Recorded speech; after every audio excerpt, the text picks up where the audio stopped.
তো গাইস এক বান্দির বাচ্চা সালাম বাইরে না রোস্ট করছে, তো রোস্টের শখ আজকে মিডিয়া দিম একবার জর্মের শিক্ষা একবারে দিয়ে দিম। তো আমরা আজকে একটু গড়িতে আছি, তো রাত্রে একটু বাইরে মানে মানে গুয়া মারা দেবে। তো সকাল গা রোস্ট করলি, তোর বাপে করে তাহলে এটা রোস্ট করলি। আরে রাইতে বাড়ান নাকি? যাইতা মেরা দিম একবারে, মুখের মধ্যে একবারে তাজা ওনলা ছাইরা দিম একবারে।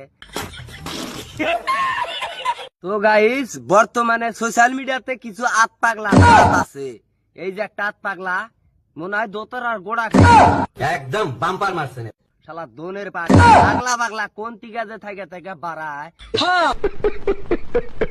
করবার ওই জায়গায় চোদা নারস না, মানে গুয়া মারা হেনাইছে এনে গুয়া মারাতে লাভ আছে তখন। এই মাদার চোদ এনে তোর হারা জীবন যদি তুই সালামের হাতে হারা জীবন তো তোর কাম নাই। তুই যে না পোলান হয়েছে আত পাগলা গু দিলি গু খাইবে না পোলান, বোদা রস করবো যা চাপট মেরে দেব নাই বোদাই চোদা পোলা আনে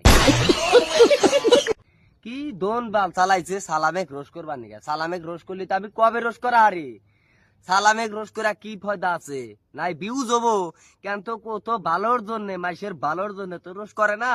কিছু কিছু রেন্ডি করে হেদায়ত করে, আমার কাছে এটাই ভাল লাগে সালামের। আর তুই এসে সালামেক রোজ করবার নিকে একবারে মুহের মধ্যে দে তাজা ওল মা দাঁড়ছ। আমার মুহের বাসা ভাল লাগে তো নেক্সট বার যদি সালামেক না যদি কোনো রোষ আই সে তোর বাইরা তোর না একবার আসাম ছাড়া করে দিবে একবারে। পোক কি আইসে থেকে থেকে ওল বাল সাল যে কোন থেকে বাড়া আইসে না সোশ্যাল মিডিয়াতে।